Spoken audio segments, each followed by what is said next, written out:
restore a field in this condition. Of course it can, Professor Kettleburn assured them. We've faith in him. The chatter ceased as Dumbledore began. He raised both hands, wand slicing sharply through the air as if gathering power. A shudder rippled, but no magic burst forth. A second attempt. Still nothing. Then the third, accompanied by a thunderous shout, "Reparo totalis!" The words echoed as though magnified by a sonorous charm. From the Elder Wand's tip surged a yellow-violet beam, thick as a barrel. "Crystal clear! Record this carefully!" Voldemort exclaimed, elation coloring his voice. Percy and Hermione, trembling with excitement, scribbled down every detail. Across the field, shattered stone, splintered benches, and broken brooms stirred to life, flying together, rolling across the ground, locking seamlessly back into place. The pillar of light did not fade. Magic poured from Dumbledore like a river, funneled through the wand until it enveloped the entire stadium. Once the visible pieces were restored, the cracks themselves began to vanish. Voldemort's gaze flicked from the dials of the instruments to the flawless seams knitting together as if atoms themselves were being pulled from the air to mend the breaks. Even for those steeped in the mysteries of sorcery, the sight was enough to stir the heart. Shoo! With a final flourish of the wand, the light dispersed. The Quidditch pitch stood whole again. Voldemort's racing pulse gradually calmed. From the watching crowd of students and teachers rose a thunderous cheer, echoing like a storm. Dumbledore, panting, waved a hand, and the second cheer erupted, even louder than the first. "I need Albus's magic crest values, just the crests," Voldemort pressed urgently, his quill still racing across the page, sketching waveforms. "I've got them. Z-axis 67, 59, 78, 96, 80. Hermione snatched a paper from the desk and rattled off the numbers. "Cho Chang's troughs, the ones we marked," Voldemort added. "Here." Percy jumped in this time. 21, 27, 22, 30. Blaise Zabini's crest, still the one we selected. "I have it," Dumbledore said, peering through his half-moon spectacles as he read from his notes. 41, 56, 43, 59. Voldemort listened intently, slotting each number into the intricate drawing before him. The work demanded precision, and sweat dripped from his brow. Hermione, seated at his side, quickly dabbed it away with her handkerchief before it could fall on the parchment. Half an hour passed before Voldemort had charted only a quarter of the spatial construct. "Allow me." Dumbledore reached for the parchment and took over. The roles shifted. He worked the diagram while the others called out figures. After another long stretch, even Dumbledore's forehead gleamed with perspiration. Voldemort pulled the paper back and resumed, aching for the simplicity of a machine. How a mere program could have solved this instantly. No need for hours of painstaking lines by hand. But in this age there was no such tool. Back and forth they went, until at last the diagram was complete. A dense lattice of intersecting sine curves, a spatial composite so convoluted that a glance at its tangled lines and endless digits was enough to dizzy the mind. "We need to verify the values. Let's continue," Dumbledore said firmly. By then dawn had broken, yet none of the four stopped. They pressed on through the morning until midday, finally saw them checking the last figures and confirming the construct's integrity. "I think we should sign it," Dumbledore remarked casually once a house elf had set out lunch, "a record of what we accomplished." Voldemort, chewing sausage, gave a short nod. Percy and Hermione exchanged hesitant looks, unsure. "Your efforts matter as much as ours, children, and I hope this will be part of your growth." Smiling, Dumbledore flourished his quill and signed in his elegant script. Voldemort followed. This time he wrote cleanly. Before Dumbledore, he would not risk a slip. Percy and Hermione only penned their initials, modestly downplaying their role. Neither Dumbledore nor Voldemort pressed them further. Humility, too, was a strength. "Now comes the trial." Voldemort finished his sausage. "Stability, release, restorative force. Many elements cannot coexist. But whatever the balance, the model is complete." Dumbledore inclined his head in agreement. Voldemort then conjured 3 copies, handing one each to Percy and Hermione, while the original remained with Dumbledore. "From here, it depends on who grasps it first," Dumbledore said. "We're only a step away from proof." All nodded, gazing at their diagrams with a mix of fatigue and anticipation. After lunch, the group dispersed. Hermione, too young to endure the sleepless night, soon collapsed into deep rest. Percy, still brimming with energy, rushed to experiment in his dormitory, though his results were poor. Dumbledore and Voldemort, both drained, chose to rest instead, aware that the final step demanded sharpness of mind and strength of body. From then on, their gatherings grew fewer, each focused on personal study. Dumbledore advanced the fastest. His power was immense. Long ago, even without wand or incantation, he could mend with the repairing charm. Yet even he admitted the wave model had not yet revealed its true essence. Voldemort followed close behind. By the third day, he shifted focus entirely, setting aside the diagram to explore the secrets of time, attempting to reverse its flow and sense the model in counterpoint. Hermione and Percy lagged farthest behind. For them, the work was still too abstruse. Even Percy, in his 5th year, lacked the foundation to perceive its depths. So the week passed in relative calm. At the weekend gathering, Dumbledore unveiled his progress. In his hands, the repairing charm had become limitless. He could trigger it with a stamp of his foot, a cough, or a flick of his hand. As long as I adjust the ripple of my magic before it disperses, it works, he explained. The others pondered. None had achieved his fluency. Your gestures and sounds guide the ripple's formation, don't they? Voldemort asked. Exactly. Like an incantation, they make it easier. Dumbledore paused, eyes resting on a scrap of paper. He blinked through his weariness. But truly, the action is only a marker, a key to open the door, you might say. They nodded again. Voldemort tried as well. He managed to succeed, but the effect was faint. Your control isn't steady enough. Still, you've mastered the ripple's state, Dumbledore observed. I believe the result can be sharper. Voldemort frowned. He suspected that had he not diverged down his chosen path, he too could have reached Dumbledore's level. Yet he clung to his conviction. For Dumbledore's mastery, impressive as it was, seemed to him not the essence of the wave diagram, but only its shadow. Of course, if one could fully master the ripples, I imagine it would be far easier, like this. Dumbledore drew his wand and cast a mending charm upon a torn sheet of parchment. Yet he did not sever his link with the spell. Instead, he maintained the flow of violet gold light. The parchment swiftly knitted itself whole. With a delicate flick of his wand, however, it split apart again, the tear precisely mirroring its former state. Another gentle motion, and the sheet was restored once more. You leapt sideways along the ripple?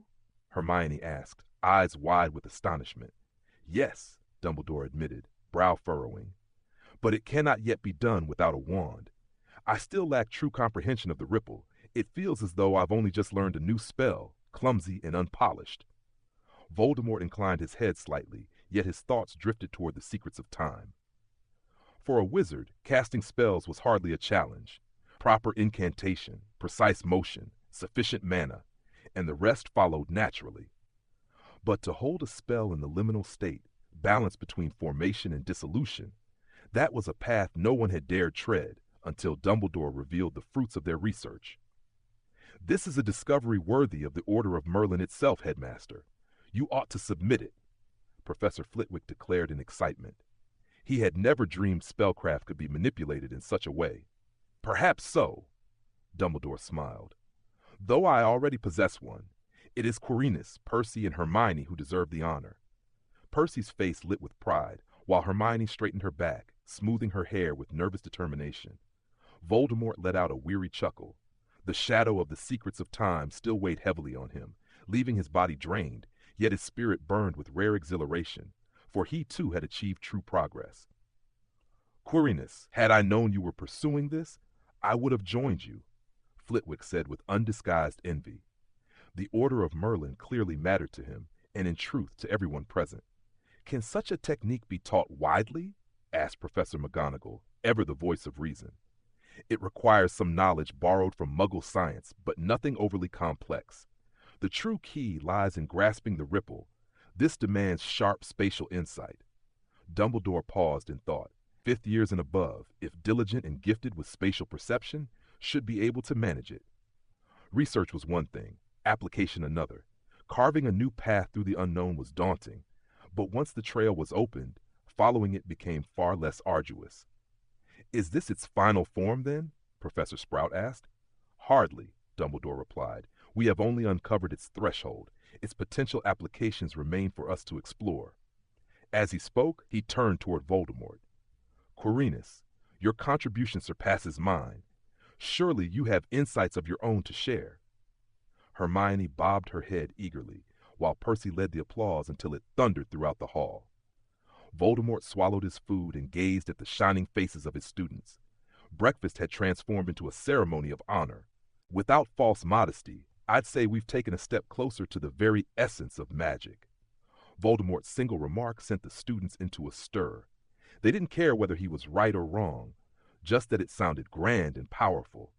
A sharp humph broke through the excitement, drawing every gaze toward Snape. You disagree, Professor? Voldemort asked him evenly. To shift magic between two states is impressive. Yes, Snape replied with cutting sarcasm, but to speak of essence, I'd rather call it function. After all, you can't frighten enemies away with it. No one could really blame Snape for his bitterness. He had been under constant strain, enduring slights and mistrust, most painfully from the headmaster himself. He felt his position slipping, as though he might soon be driven from Hogwarts. And Hogwarts was the place still filled with her memory and her child. As for practical use, Voldemort frowned in thought. In potion brewing, for instance, it could be applied. One might extract a mistaken ingredient before it takes effect. That made Snape pause. He hadn't considered that. A fine idea, Quirinus. Your mind clearly works with greater breadth than mine, Dumbledore said warmly. Voldemort inclined his head in thanks, then turned back to the students. And not just this. If we can chart one magical waveform, then we can chart others. Imagine every spell, fine-tuned and precisely controlled. The students erupted with chatter, their buzzing filling the hall. Silence, Dumbledore finally called, raising a hand. Let your professor finish. Voldemort bowed his head in acknowledgement. Let us take healing charms as an example. Their waveforms would be vastly more complex, but the potential there, I believe, is extraordinary. Again, the room filled with noise, but this time it died down quickly. They wanted to hear more. Well, Voldemort said at last, the prospects are bright, but the full practical uses are far from realized, and until then I have little more to add. With a faint, apologetic smile, he resumed his breakfast. Enough, children. Eat, you've lessons ahead, Dumbledore said, stepping in smoothly. Headmaster, one last question, Professor Kettleburn called. If this wins the Order of Merlin, what class would it be? This discovery deserves 2 first-class and 2 third-class medals, Dumbledore answered with a smile. An honor for all of Hogwarts. He sat, ending the exchange. The hall thundered with applause, cheers nearly lifting the enchanted ceiling. Voldemort smiled briefly, then finished his meal and withdrew. In later classes, he often lapsed into silence, eyes fixed absently on the repair charms glyphs floating before him. His students indulged him, falling quiet of their own accord, watching their professor lost in thought. Dumbledore was less consumed. He began compiling their findings for publication in spellcraft journals, both to prepare the way for a Merlin Award and to share the knowledge more widely, drawing others into the research. Dumbledore had never been a selfish man. He welcomed the idea of more witches and wizards growing stronger, though perhaps not dark wizards.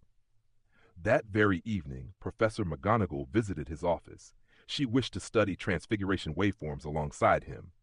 Both were masters of the art, and their cooperation would surely prove fruitful. Next term, Minerva, Dumbledore declined gently. This year has left me weary. I need rest. But begin gathering material. Let Hermione, Percy, and your club assist you. McGonagall accepted this, and with the hint given, went at once to enlist Hermione and Percy. Both agreed eagerly. Within 3 days, Dumbledore's article appeared in the Journal of Spells. By the next day, the Daily Prophet ran a shorter report, followed quickly by Transfiguration Today, The Quibbler, and Witch Weekly. Discussion spread rapidly. Letters poured into newsrooms, demanding more detail. Soon, reporters from the Prophet and the Journal took residence at Hogwarts to cover the story in depth. Dumbledore had intended to place Voldemort at the forefront, but Voldemort declined, intent on refining the waveform's applications. He accepted only a brief interview. Thus, Dumbledore became the chief spokesman, though he credited Voldemort with most of the achievement. Without question, Professor Quirinus Quirrell possesses a brilliance beyond ordinary men. The Sorting Hat's choice was right. He is every inch a Ravenclaw. This may seem a small step for spellcraft, but it is a giant stride for wizard kind. Believe me, readers, Professor Quirrell's work will advance the whole field of magical theory. Those words, printed boldly beneath 4 accompanying portraits, resounded across the wizarding world. The once timid young man named Quirinus Quirrell now stood adorned with honor, recognized by all of wizarding society.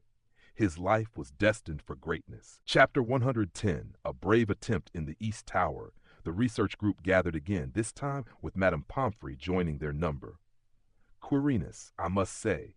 Dumbledore rubbed his temples, trying to persuade him gently. This is far too reckless. Perhaps if we refine the waveform once more. Albus, trust me. Voldemort's voice was low and steady. This is no sudden impulse. We have prepared thoroughly. His gaze turned to Madame Pomfrey, the school's healer, famed for her mastery of medical sorcery. If it's only a shallow wound, she met Dumbledore's eyes and spoke calmly. Even should the repairing charm leave complications in the body, I can resolve them. Dumbledore's expression betrayed hesitation. His silence showed his disapproval. If not, let me try instead, Percy spoke out, chest swelling with youthful courage. That is pure foolishness. Voldemort fixed him with a cold glare, his voice sharp as a blade. Do you know how long I have prepared for this? Do you know to what depth I comprehend the waveform? Do you understand what purpose lies behind this act, what ultimate end I seek? The threefold rebuke struck Percy silent, leaving him red-faced with shame. I understand your devotion to this path of magic, Quirinus, Dumbledore finally said. But you must not set foot upon a dangerous road. We are only seeking the Tao of magic, Albus, Voldemort replied firmly. And with you standing here, I know nothing will go wrong. I support Professor. Hermione stepped forward, voice bright with conviction. Someone must take the first step, and Professor has every reason to do so. Voldemort's lips curved in a rare smile, gratitude flashing in his eyes. Very well, Dumbledore sighed, resigned. It seems we cannot stop you. Then let us proceed. He drew forth the Elder Wand. Though known as the greatest of white wizards, his skill in healing charms was also profound. Voldemort inclined his head, then seized a sharp knife from the table. Without hesitation, he cut deep into his own arm. Blood welled forth in scarlet streams, yet his gaze remained cold and unflinching. That is sufficient, Quirinus. Cast it now, Dumbledore instructed. Voldemort nodded, flicked his wand, and at once a violet gold radiance fell upon the wound. The blood reversed its flow, the torn flesh knitting together with visible swiftness. In moments, his arm was whole again, unmarred by scar or trace of injury. Let me check. Madame Pomfrey hurried forward, her hands sweeping over the healed flesh, her magic probing gently. No abnormalities, nothing at all. She withdrew at last. There are none, Voldemort said with a smile. I can feel it myself. He had succeeded. A small step, yes, but proof undeniable that his theory was sound. The repairing charm alone could never achieve such an effect, Madame Pomfrey said as she stepped back. It must be the waveform altering its nature. The charm itself is unchanged. Dumbledore moved closer, examining with narrowed eyes. What has changed is the depth of his comprehension of its resonance, and as he himself said, this power works only upon the self. A self-healing charm with genuine restorative effect. If that is true, then Professor's other theory. Hermione began, only to be cut off. That would be far too dangerous, Hermione, Dumbledore said gravely. And Quirinus, I do not believe it is the right path. I believe my grasp of the waveform is deep enough to attempt it, Voldemort insisted. Dumbledore frowned, clearly unwilling to see this test continue. Perhaps you could feel it for yourself, Albus. My understanding of the waveform, Voldemort pressed. And how am I to feel it? Through contest, a battle for control over the waveform, with nothing more than a scrap of paper. Hermione quickly tore a sheet in half and laid the fragments between them. Both men pointed toward the pieces. I choose its half-broken state, Voldemort declared. And you, Albus? The state of full disintegration. Very well, Quirinus. Show me the depth of your mastery. This was no clash of brute magical force, but a contest of comprehension, of who could better command the composite sine wave that underpinned the repairing charm. A soft whoosh rang out as Dumbledore's spell struck the scraps. Maintaining the connection, a thread of golden violet light stretched from his hand into the paper. Voldemort, however, did nothing. Only watch silently.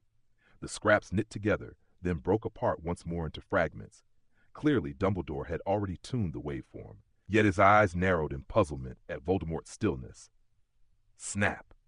With a flick of his fingers, Voldemort released the faintest pulse of violet gold light. It sank into the paper, and at once the fragments began to rejoin. Dumbledore's eyes widened.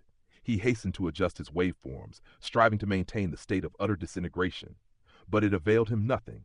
The paper continued to mend. How? How are you doing this? Dumbledore breathed in astonishment. Start from the trough of the wave. The control lies there, Voldemort said. Whew! The parchment split apart again. Dumbledore's steady stream of magic was finally having some effect, but Voldemort showed no urgency. Snap! With another flick of his fingers, the parchment shifted back into its half-shattered state. If you just let the spells interlink like I did, that would turn it into a contest of raw power, Voldemort cut in, his tone calm. And in that, Albus, I cannot match you. Dumbledore inclined his head, conceding the point. He abandoned the attempt to subdue the parchment with brute force. Your grasp of waveforms, your control of them, it has already surpassed me beyond even what I imagined, Dumbledore admitted, though his eyes still carried a glint of doubt. He couldn't understand how. The Secret of Time, a forbidden tome. Inside, it described what it was like to endure the repairing curse, and from there, how to reverse engineer the underlying waveforms. Voldemort had drawn from it, deepening his understanding. He didn't bother to conceal it. It wasn't something that could be hidden. I see, Dumbledore murmured. So you've actually borne the repairing curse yourself, haven't you? Countless times. So many that my nerves for pain have nearly gone numb, Voldemort answered with a crooked smile. Albus, may I attempt it now? The idea we discussed? Dumbledore's brow furrowed. He lingered in hesitation, but in the end, chose not to forbid him.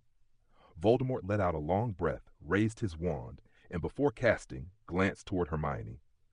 If I end up losing half my body, Hermione, get me a proper wheelchair, will you? One of those fine Muggle models. None of that wizarding junk.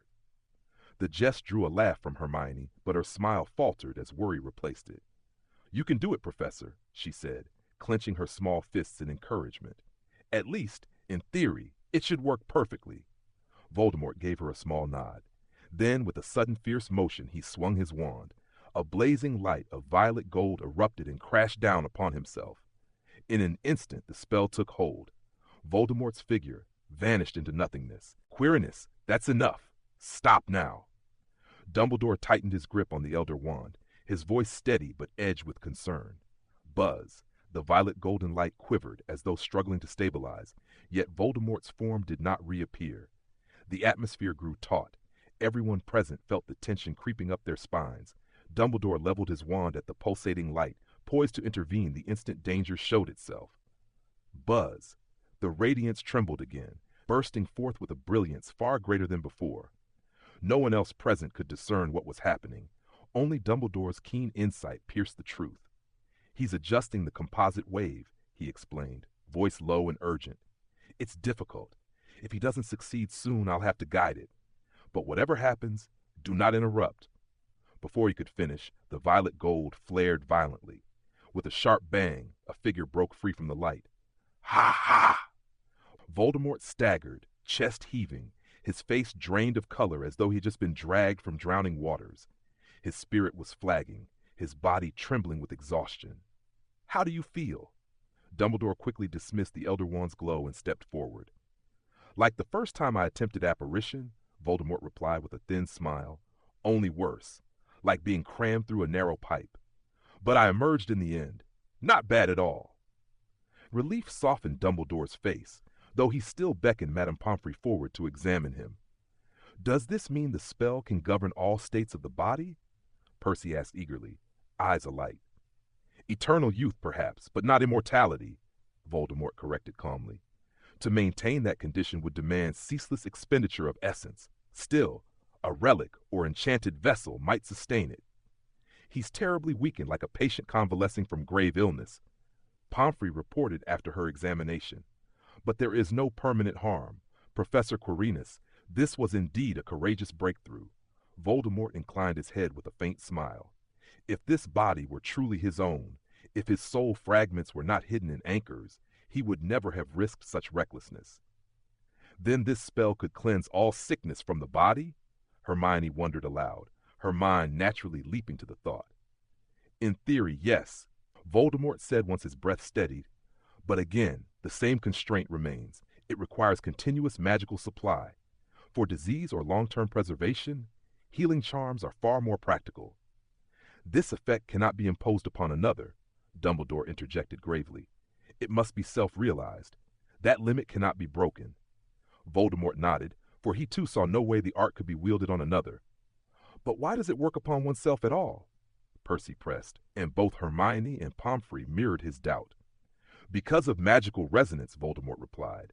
Each mage's primal mana has a unique waveform. That resonance is why the spell may harmonize only with the caster's own body. Dumbledore nodded slowly. And beyond that, your comprehension of the Portu rhythm, coupled with insights wrung from that cursed tome. Too many preconditions. Few could ever walk this path. Voldemort agreed. Even grasping the fundamentals of Botu was arduous enough.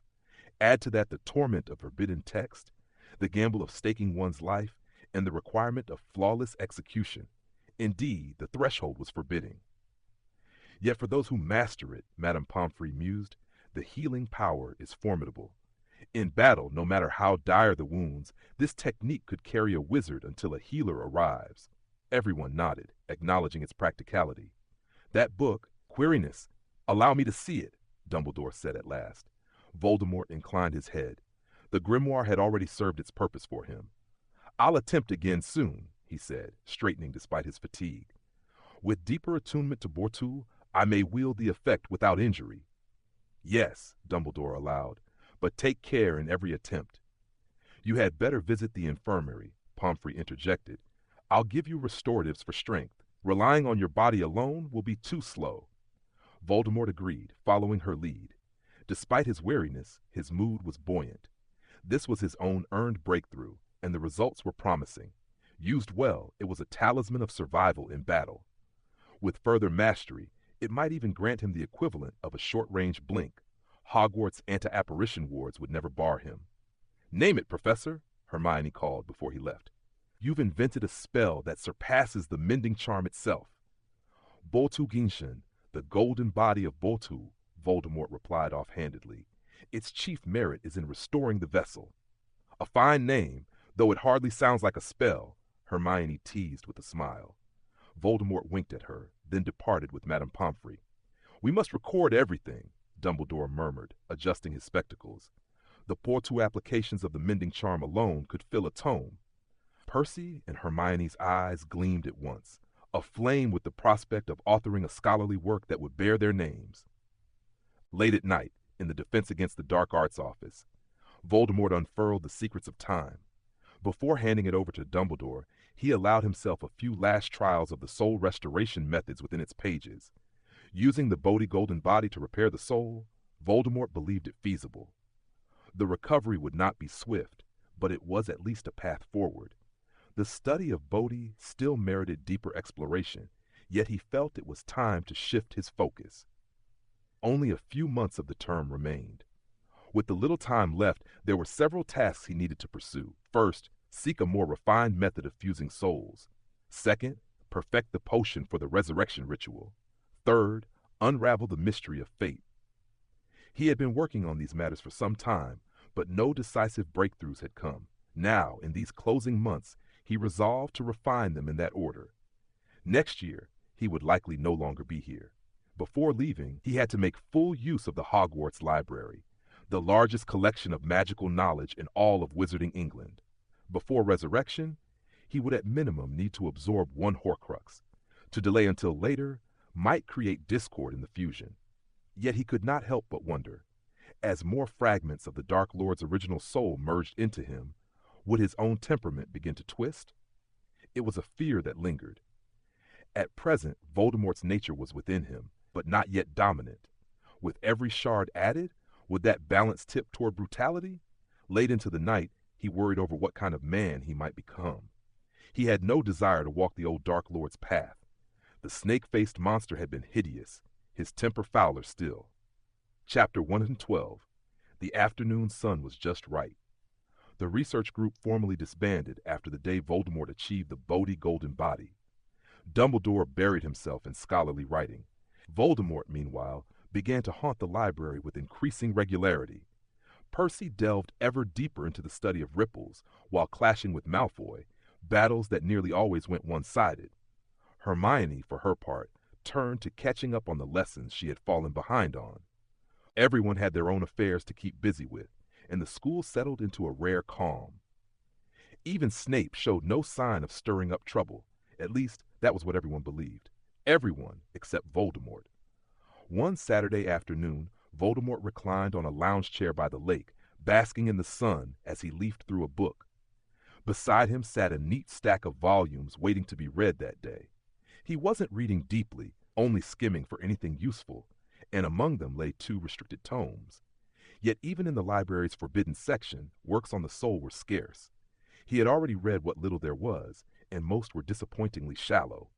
Wizards, even dark ones, rarely dared delve into the soul. It was a forbidden frontier, avoided by nearly all. "Professor, may I sit here?" Hermione asked, lugging over a small lounge chair she'd somehow procured. "Do as you please." "Dishat," Voldemort said absently, eyes still on his book. Hermione set her chair down, lay back in imitation of him, and opened a volume of a history of magic. So they sat together, saying nothing, simply reading in the warm light.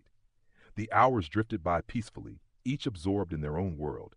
Passing students who spotted the pair, one tall figure, one small, instinctively lowered their voices. The Waveform Research Group was held in high esteem now, and few dared disturb its members. As the sun began to sink, the air cooled. The chill of the evening breeze unsettled Voldemort, and he closed his book to rise. "Professor," Hermione said, shutting her own book, "will you still be here next year? That curse, you can resist it, can't you?" Her question caught him off guard. "Most likely not, Hermione," Voldemort replied after a pause. "I must find a way to break the vampire's blood curse. Hiding at Hogwarts is no solution." "Can't the golden body of Pohu dispel it?" Hermione pressed. He shook his head. In truth, he had never attempted it. The blood curse was his disguise. Undoing it might unravel more than it solved. And besides, it served as his excuse to leave. Lingering here served no purpose. "Where will you go then, Professor?" she asked. "I haven't decided." In truth, he hadn't yet worked out how to arrange things with Quirrell. His summer plans involved attempting to fuse his soul anchors. If successful, he would move on to restoring his body and continue his research in potioneering. If that failed, he would turn to Snape. Even a double agent would not refuse him. And besides, Dumbledore had already hinted at inviting Horace Slughorn back to teach potions. Should Snape lose his post, joining the Death Eaters would only be another form of employment. "Oh, Hermione," Voldemort said suddenly, "why haven't I seen you with Potter and Weasley lately?" "They're childish," Hermione huffed, brushing her hair back from the wind. "It's always Snape this, Quidditch that. I've had enough." "You need friends, Hermione. You're only in your first year," Voldemort said helplessly. "I get on well with Percy. We actually talk about things." She pursed her lips, clearly unimpressed with Harry and Ron. Voldemort blinked. It seemed he had inadvertently dismantled the famous trio. Not that it mattered. Harry Potter had never been of interest to him. As an adult, he had no desire to quarrel with children. Let them drift as they would. "Could we correspond by letter?" Hermione asked, her head bowed, cheeks faintly flushed. "I may want to ask you questions." "Of course," Voldemort said with a smile. "We're friends, after all. Remember, we've even shared a swing." Her blush deepened, but she nodded firmly, then gathered her chair and followed him back to the castle. "Oi, look, the professor's little tail is back." Someone jeered as Voldemort separated from her to head toward the tables. It was Ron, thoughtless as ever. Voldemort glanced at him, but said nothing, moving on. Hermione ignored him too, while Percy immediately scolded his younger brother. "Quirinus, see me tonight," Dumbledore said after dinner, rising from the table. Voldemort nodded and calmly finished his sweet pumpkin soup. In the headmaster's office. "It really is beautiful, Albus. How did you come by Fawkes?" Voldemort asked, feeding the phoenix a morsel. "An ancestral covenant, Quirinus," Dumbledore replied. "Come, look at this passage for me." He beckoned Voldemort to his desk, pouring him a drink. "All right." Voldemort took up the half-written manuscript and read it carefully. After a time, he pointed out 2 minor errors and returned it. "You should contribute as well, Quirinus," Dumbledore said earnestly. "Your way of thinking would make this work far more valuable." "I don't have the time, Professor. Classes already take up far too much of it. I barely have any left for study," Voldemort complained. "Well then, at least keep an eye on Snape. While I'm buried in this book, I simply don't have the energy." Dumbledore sighed, wariness in his tone. "I fear he may attempt something dangerous." "But I've no reason, Albus. He and I aren't particularly close." Voldemort replied helplessly. "Then find a reason. Say you're testing whether potions can counter blood curses, then walk into his office. Quirinius, he has many rare potion manuscripts, very fine ones indeed." Dumbledore winked. Voldemort felt the word strike home. He did need to advance his potion studies. "But would he even allow it?" Voldemort asked. "Just say I sent you. Don't worry, Quirinius. That excuse is strong enough to keep you safe." Dumbledore smiled, then added with a chuckle, "You're still as timid as ever." Voldemort forced a thin smile. "Not timid, just cautious. I'd rather not have you suspecting me." "I understand, Albus. I'll keep watch on him." With that, Voldemort strode lightly out of the headmaster's office, feeling in truth like a man sent with an imperial edict to torment a treacherous courtier. It was oddly satisfying. Chapter 113, Knock, knock, knock, knock, knock, knock. After evening classes, Voldemort descended to Snape's underground office. In the cold, dim corridor, he rapped upon the heavy wooden door. "Who is it?" The voice was sharp, venomous. Snape had been brooding for days now, his temper growing fouler and his company less tolerated. "It's me, Quirrell," Voldemort answered. Creak. The door swung open. Deep inside the office stood Snape, clutching a glass vial, his eyes filled with hostility as they fell upon the intruder. "We've nothing to discuss, Quirrell. Why are you here?" His voice was mocking, drawn out. "Because of the blood curse." Voldemort strolled inside as if at home. Snape frowned deeply, but Voldemort paid no mind. "I want to see if potions might resolve it, so I came to consult you." "They cannot, Quirrell. That curse is fatal. Best wait for death. Now leave." Snape snapped. Voldemort blinked, then narrowed his eyes. "Head of Slytherin, we are colleagues. There's no need for hostility." "Now you remember we're colleagues?" Snape sneered. "What about in the 4th floor corridor?" "Enough, Snape. The headmaster sent me to consult you." Voldemort cut him off, already weary of his venom. The great bat was far too talkative tonight. That silenced Snape. He froze for a good 3 or 4 seconds before his face darkened further. "He sent you to monitor me, didn't he?" Snape muttered. "Then just say so, Quirrell. Spy as you like. Just don't interfere with my brewing." With that, he lowered his gaze, focusing on the cauldron, no longer sparing Voldemort a glance. Voldemort let him be. His eyes roved over the shadowed room, rows upon rows of shelves lined with hundreds of glass jars. Strange herbs floated in viscous fluids of every color. He stepped closer, scanning the labels. The collection was vast. Truly, Snape was a master of potions. Most wizards would have no means of acquiring such a trove, even if they had the gold. Four-eyed velvet. Voldemort's eyes caught a potion ingredient that piqued his interest. He carefully lifted the vial to examine it. The contents shimmered with a faint blue glow, yet the substance itself was almost invisible, broken into countless fine fragments. "If I were you, I wouldn't be touching those, Kilo. Your salary couldn't cover it," Severus's cold, sharp voice cut from behind. Voldemort shrugged and returned the vial to its place. "Any potion books? Professor Snape, I'd like to see that unique volume you have," Voldemort said, turning to him.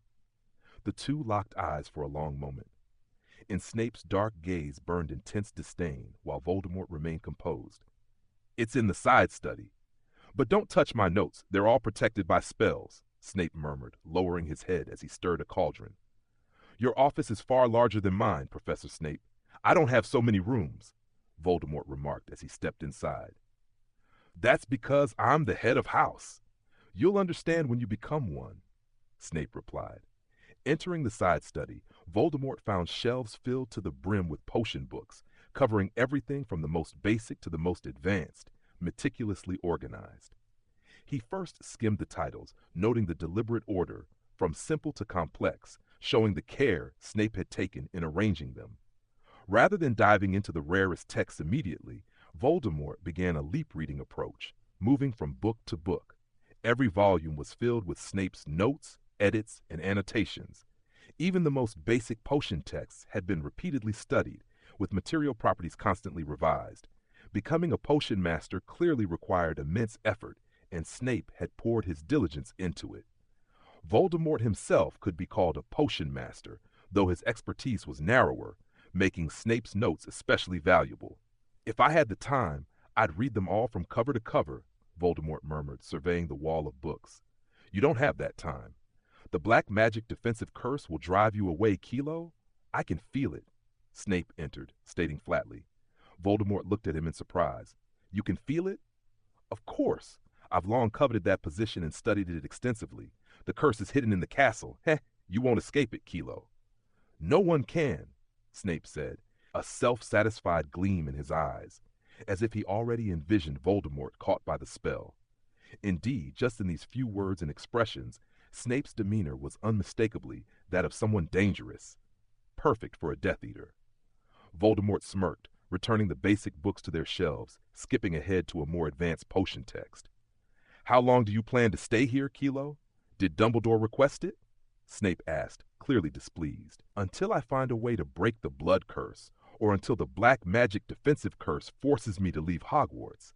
I suppose that's what you want to see," Voldemort replied, opening the book. "Humph." Snape grunted in irritation, pulling out a notebook before turning to leave. "By the way, Snape," Voldemort called after him, "how exactly did you sense this curse? Just guessing to scare me, right? If you ever become head of house, you'll understand the powers this castle grants you.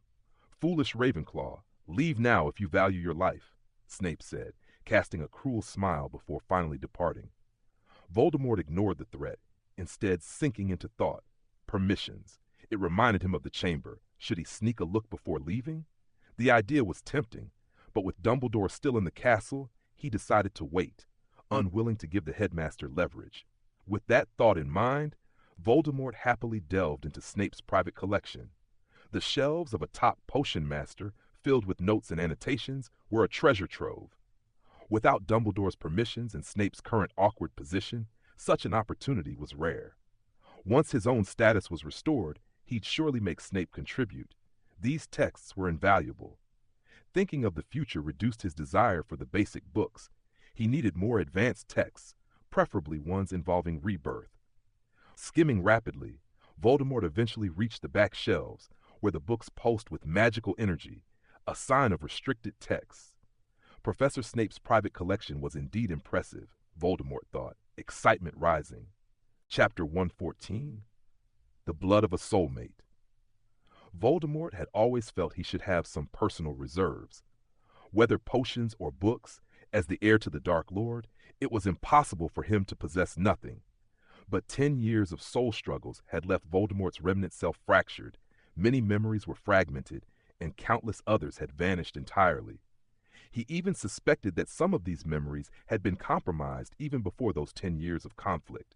After all, the Potter Horcrux had been an accident, and the previous Voldemort clearly hadn't had sufficient time to properly allocate his soul's contents. Infernal Elixir, Dr. Ubuli's Forgetfulness Salve, Verdant Potion. From the open spellbook, a hoarse, low voice droned each page aloud as Voldemort turned it. The sound whispered like a demon in his ear, stirring unease in his mind. He attempted to silence it with a quieting charm, but that also erased the book's contents. Frustrated, he abandoned the volume. Without an index and with chaotic potion arrangements, it offered little value. Replacing the book, Voldemort's hand lingered on the shelves, scanning one potion tome after another. The Spirit of Potions. Add more herbs for better taste. 58 ways to botch Felix Felicis. Some titles were explicit, making it easy to judge their relevance. Most, however, were maddeningly obscure, and he couldn't immediately tell if they were worth opening. His gaze continued downward until it fell upon a massive tome with a completely black spine. No title. Curiosity piqued. He lifted it. The volume was heavy. Carefully he opened it. At first, nothing happened. The first page revealed a transparent diagram of the human body, bloodlines, bones, almost like an anatomical guide. The second page revealed the book's title, But the letters leapt chaotically across the page, disorderly and unreadable at first glance. Voldemort had to stare intently, slowly piecing together the words. The certainty remained elusive. The blood of a soulmate. His pulse quickened.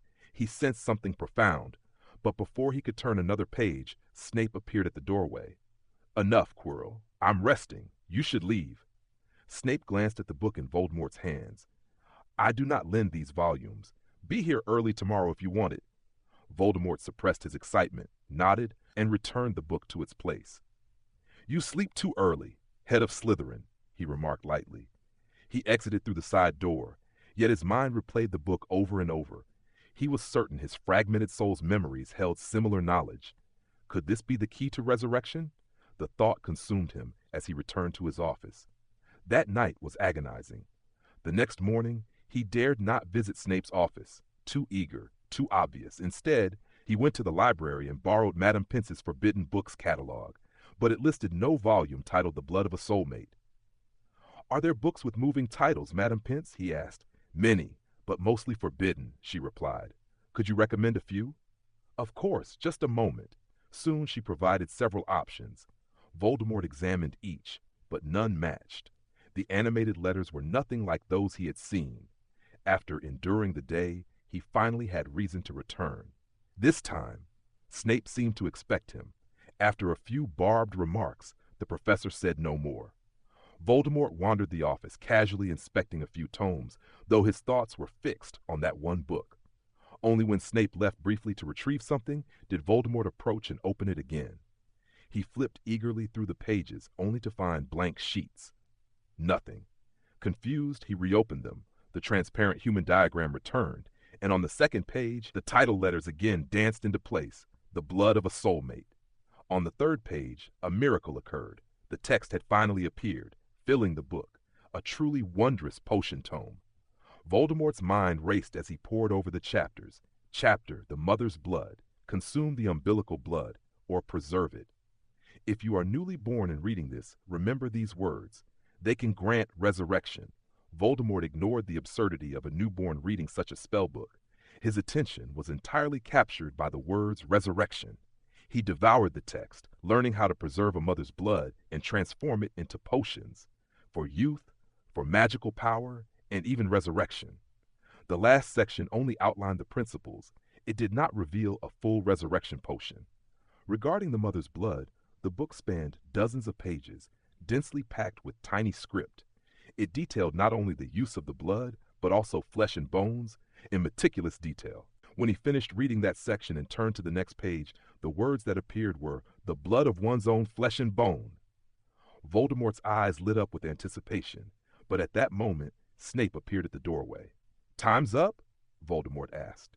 Snape nodded, glancing at the book in his hands. A potion for eternal youth? Kilo? Just how vain are you? Staring at this book like it's your lifeline. Voldemort paused, taken aback, but then considered that perhaps everyone perceived the contents of this book differently. My affairs are none of your concern, Headmaster Snape. You might want to pay more attention to your own attire, he said angrily, returning the book to its place before leaving without another word. Snape smirked, moving to straighten the books Voldemort had left out of order, then spent some time further studying potions before finally retiring, a rest that was clearly just an excuse. Back in his own office, Voldemort was too excited to sleep. He was certain, without a shadow of doubt, that this book contained exactly what he needed. The resurrection potion he remembered brewing in the past had surely been based on the contents of this very book. The time I can spend there each day is too short, and if I keep going every day just to read, it'll raise suspicion. Then, a bold thought stirred in Voldemort's mind. This could completely incriminate Snape, and might even risk exposing his own identity later. But he was already planning to resurrect himself next year. The identity of Kilo would no longer matter. Then he would proceed as he saw fit. Do as I will, Voldemort, he told himself. On the third day, Voldemort did not go to Snape's office, wary of arousing suspicion. But he was far from idle. Relying on his memory of the book's contents, he began recreating it, planning a subtle substitution. Yes, he intended to swap Snape's book for his own copy. Chapter 115, the flesh and blood of a soulmate. But not now, only at the end of this term. If he could make it through the semester intact and leave Quirrell a safe identity, he was willing. After all, he was no longer the cold-blooded Voldemort of the past. He endured until the weekend, declining Hagrid and Hermione's invitations, and returned once more to Snape's office. "Do you have nowhere else to go, Quirrell?" Snape snapped. "You're not welcome here. The headmaster thinks you can help me, Snape. Try being a little civil to a colleague," Voldemort replied, striding toward the book room. "If you allow me to borrow a book, it would prevent me from disturbing you." Snape merely sneered, saying nothing, and bent over his cauldron, ignoring him. Voldemort entered the book room without hesitation, pulling out the tome he had waited days to handle. He could no longer restrain himself. The second page revealed the title. Once confirmed, the content began to appear. Voldemort eagerly leapt backward through the pages. The blood of a friend, the blood of a wife, the blood of an enemy, the blood of a servant, the blood of a contracted magical creature. Soulmates, it seemed, were not limited to a single wife. From the chapter headings, Voldemort inferred that soulmates encompassed all beings connected to him, including magical creatures. After browsing roughly 2/3 of the book, he finally reached the passage that set his heart racing, the flesh and blood resurrection potion. His body trembled with excitement. He was certain the remnant of Voldemort had lost this knowledge over 10 years of soul conflict. Not entirely, but most of it. Father's bones, servant's flesh, enemy's blood. He recognized the 3 essential elements for resurrection from memory. He had now collected the bones and blood. The servant's flesh was easily obtained. Yet the book offered more options than just these. Impatient, he read on. Indeed, the text confirmed that many combinations could reconstruct a body. Bones, flesh, and blood were fundamental, but additional ingredients could be incorporated, increasing the potion's potency. However, each addition doubled the difficulty of crafting the potion, as well as the risk of failure. The more ordinary the bones, flesh, and blood, the easier the potion and the higher the success rate. Choosing his father's bones instead of his mother's, Voldemort realized, increased the odds of success. The more he reflected, the more he believed this was the correct reasoning. The volatile self in his memory trusted no one. His resurrection plan involved only 2 people: Peter Pettigrew, a desperate fugitive, someone he could trust; Bartemius Crouch Jr., proven loyal, worthy of significant responsibility. No one else. Clearly his past self had little support. Among bones, flesh, and blood, 2 were already wizardly in origin. The third required careful selection. His current self was different. With Malfoy family support, access to superior potion ingredients, and ample time and energy, he could afford more flexibility. Thus, choosing his father's bones seemed reasonable. Choosing his magically gifted mother's bones might be better, but Merope Gaunt had been somewhat useless, leaving him hesitant. Snap! Voldemort closed the book and returned it to the shelf, picking up another volume to read casually. He was too excited to risk Snape noticing his focus. If he abandoned his mother's bones, he could consider using his grandfather's, or perhaps even older Slytherin bones, though the chamber would not contain them. History recorded that Slytherin had left the school long ago. Countless ideas surged in his mind. Having lacked a body for over a decade, the closer he came to resurrection, the more intense his anticipation. The more intense, the more he had to restrain himself, he reminded himself internally. I'll be out this afternoon and won't return tonight. So, Snape suddenly appeared in the doorway, glancing at the book in Voldemort's hand. Leave now. Understood. Voldemort replaced the nameless tome without another word and departed. After lunch, he returned to his office and consulted the Marauder's map. Dumbledore remained in his office, and the chamber was off limits, leaving Voldemort a pang of frustration. Snape's office, the hidden chambers, these had become Voldemort's most frequented places, yet frustratingly none of them allowed him unrestricted access.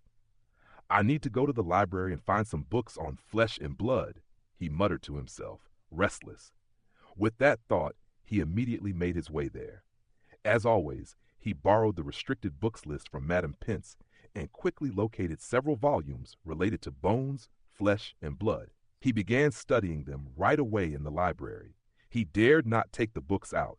Borrowing records would leave traces, and he could not risk drawing suspicion.